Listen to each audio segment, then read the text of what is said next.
বিড়াল হচ্ছে সবচেয়ে সুন্দর একটা প্রাণী। আপনারা দেখেছেন যে রিসেন্টলি একটা ভিডিও ভাইরাল হয়েছে, ইহান সাহেব নামাজ পড়াচ্ছেন আর এখানে একটা বিড়াল চলে আসছে। তো আমাকে একজন প্রশ্ন করেছে যে হুজুর, আল্লাহর সৃষ্টি না, আপনি ভাবতে বললেন, ঠিক আছে, বিড়াল পোষা কতটুকু জায়েজ এবং বিড়ালকে বাসায় রেখে পোষা কতটুকু জায়েজ, এটা হাদিস থেকে জানার দরকারটা আছে না নাই? মাশাআল্লাহ। আজকে আমরা জানবো what does Islam say about petting cats. বিড়াল পোষা নিয়ে ইসলাম কি বলে, কোরআন কি বলে, জানার দরকারটা যুবক ভাইয়েরা আছে না নাই?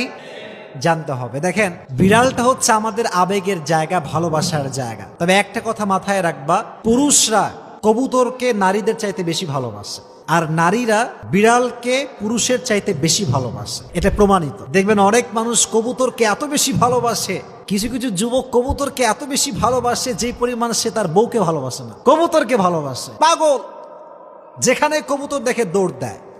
নবীজির একটা বিড়াল ছিল,